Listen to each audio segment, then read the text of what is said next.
Assalamualaikum warahmatullahi wabarakatuh. Perkenalkan, nama saya Sonya Elvani Bukhari dari Prodi Pendidikan Ekonomi kelas reguler plus, Fakultas Ilmu Pendidikan Universitas Pancasakti, Bekasi. Tujuan saya membuat video presentasi kali ini untuk memenuhi tugas UAS saya dari mata kuliah Pendidikan Kewarganegaraan. Topik yang akan saya bahas kali ini yaitu tentang asas arah pandangan wawasan Nusantara. Apa sih wawasan Nusantara itu?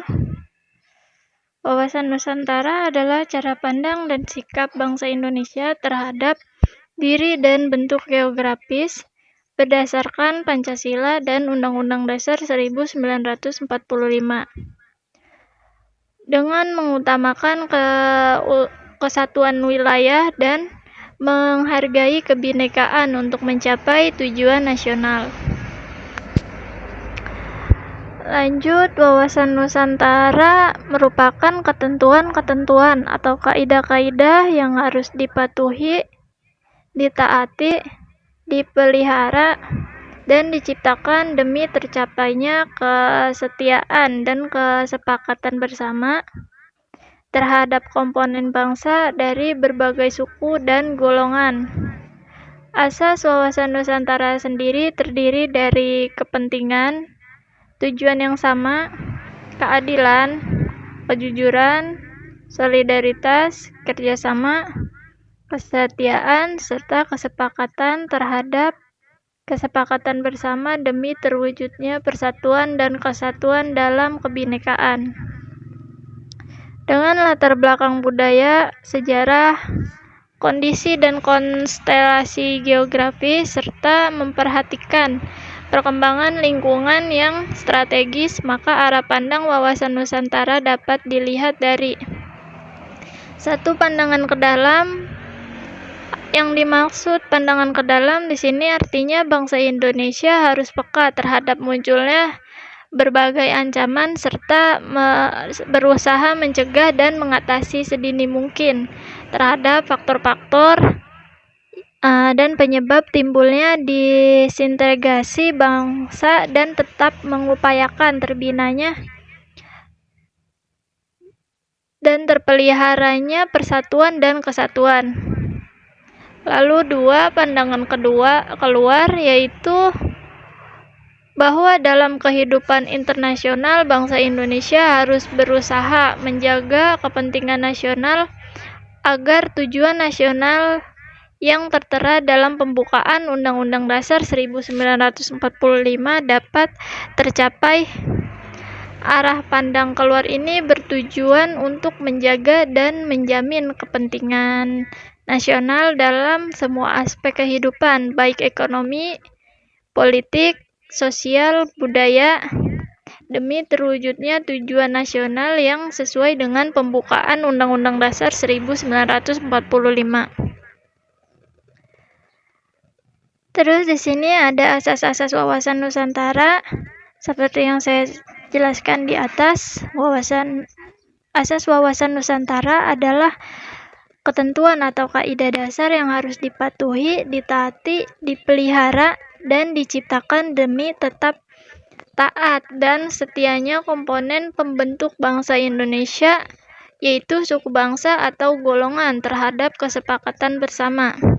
Asas-asas wawasan Nusantara sendiri terdiri dari 1. Asas solidaritas, 2. Asas kejujuran, 3. Asas kesamaan tujuan, 4. Asas keadilan, 5. Asas kerjasama, dan yang ke-6 asas kesetiaan. Lalu fungsi wawasan Nusantara. 1. Wawasan Nusantara sebagai satu kesatuan politik, yaitu keutuhan wilayah nasional beserta kekayaannya merupakan kesatuan wilayah, wadah, ruang hidup, dan kesatuan seluruh bangsa, serta menjadi modal dan milik bersama bangsa Indonesia. Bangsa Indonesia terdiri dari berbagai suku dan berbagai bahasa daerah, keyakinan berbagai agama dan kepercayaan terhadap Tuhan Yang Maha Esa. merupakan satu kesatuan bangsa yang bulat dalam arti yang seluas-luasnya. Dan yang terakhir, bangsa Indonesia harus merasa satu kesatuan, senasib sepenanggungan, sebangsa dan setanah air, serta mempunyai tekad dalam mencapai cita-cita bangsa. Yang kedua, wawasan Nusantara sebagai satu kesatuan ekonomi. Kekayaan wilayah Nusantara baik potensial maupun efektif adalah modal dan milik bersama. Keperluan hidup sehari-hari seharusnya tersedia merata di seluruh wilayah tanah air. Tingkat perkembangan ekonomi harus serasi dan seimbang di seluruh daerah tanpa meninggikan ciri khas yang dimiliki oleh daerah dalam pengembangan kehidupan ekonomi.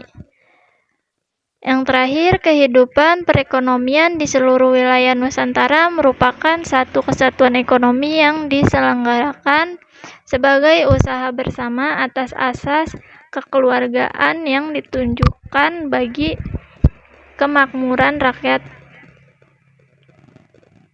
Indonesia. Dan yang ketiga, wawasan Nusantara sebagai satu kesatuan sosial budaya.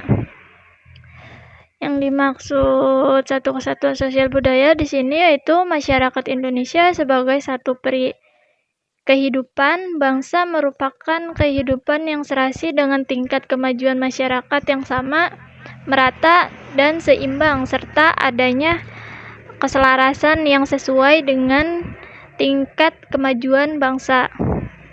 Budaya Indonesia pada hakikatnya adalah satu corak ragam budaya yang ada harus menggambarkan kekayaan budaya bangsa. Hal inilah yang menjadi modal dan landasan pengembangan bangsa seluruhnya dengan sikap tidak menolak nilai budaya lain yang tidak bertentangan dengan budaya bangsa.